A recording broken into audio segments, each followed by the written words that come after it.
Welcome to పూరా local. తెలంగాణలో మరో ఉప ఎన్నిక రాజకీయ వేడి జోరుగా రాజుకుంటుంది. ఇటీవల అనారోగ్యంతో మృతి చెందిన జూబ్లీహిల్స్ ఎమ్మెల్యే మాగంటి గోపీనాథ్ మరణంతో గ్రేటర్లో బైపోల్ కాస్త అనివార్యంగా మారింది.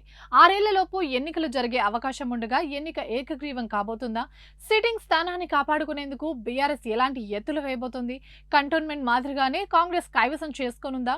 బీజేపీ ఎంఐఎం వ్యూహాలేంటనేది ఆసక్తిగా మారింది.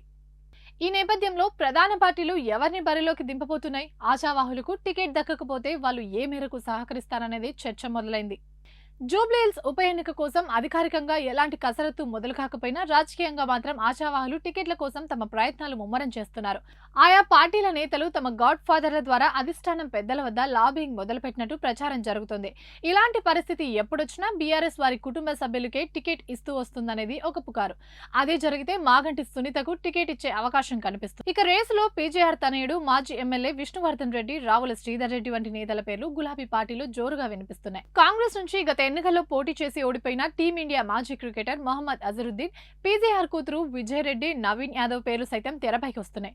బీజేపీలో గత ఎలక్షన్స్ లో బరిలో నిలిచిన లంకల దీపక్ రెడ్డితో పాటు జూటూరు కీర్తిరెడ్డి, పద్మ వీరపనేని, బండారు విజయలక్ష్మి పేర్లు ఆశావాహుల జాబితాలో ఉన్నాయి.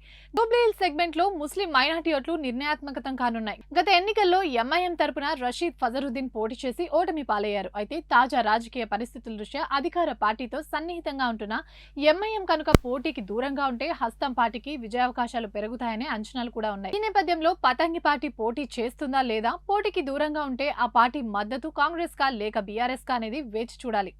ప్రస్తుతం ప్రధాన పార్టీల మధ్య రాజకీయం రంజుగా సాగుతోంది. ఒకవైపు కాంగ్రెస్ తామిచ్చిన హామీల అమలుపై కాన్సన్ట్రేట్ చేస్తుంది, ఒక్కో స్కీమ్ అమలు చేసుకుంటూ ముందుకు అడుగులేస్తుంది. మరోవైపు రేవంత్ రెడ్డి ప్రభుత్వంపై ప్రజా వ్యతిరేకత పెరిగిపోయిందని, రాష్ట్రంలో ఉప ఎన్నిక అంటూ వస్తే గెలుపు తమదే అని బీఆర్ఎస్, బీజేపీ సవాలు చేసుకుంటున్నాయి. ఇలాంటి పరిస్థితుల్లో జూబ్లీహిల్స్ సెగ్మెంట్ లో బై ఎలక్షన్ రావడంతో కారు, కమలం పార్టీలకు ఛాలెంజ్ గా మారనుంది. గెలిస్తే అదనపు ప్రయోజనం, ఓడితే కాంగ్రెస్ కు వచ్చే నష్టమేమీ లేదు. కానీ బీఆర్ఎస్ సిట్టింగ్ స్థానం కోల్పోతే ఇన్నాళ్ళు తమ బలం పెరిగిందంటూ చేసుకుంటున్న ప్రచారమంతా వట్టిదేనని ప్రజల్లోకి సంకేతాలు వెళ్లే అవకాశాలు కూడా ఉన్నాయి. ఇక రాష్ట్రంలో తమకు మద్దతు పెరుగుతోందని, రేవంత్ రెడ్డి సర్కారుపై ప్రజల్లో వ్యతిరేకత వస్తుందని బీజేపీ సైతం ఆరోపణలు గుప్పిస్తోంది. వాదన నిజమే అనేందుకు ఈ ఎన్నికల్లో ఆ పార్టీ సైతం సత్తా చాటాల్సి ఉంది. దీంతో ఈ ఎన్నిక బీజేపీకి సైతం సవాలుగా మారనుంది. ఈ క్రమంలో సీఎం రేవంత్ రెడ్డి ఎలాంటి వ్యూహాలు చేయబోతున్నారు? కంటోన్మెంట్ అనుభవంతో కేసీఆర్ ఎలాంటి స్కెచ్ వేయబోతున్నారు? కమలం పార్టీ కార్యాచరణ ఎలా ఉండనుందనేది పొలిటికల్ హైప్ ను క్రియేట్ చేస్తోంది.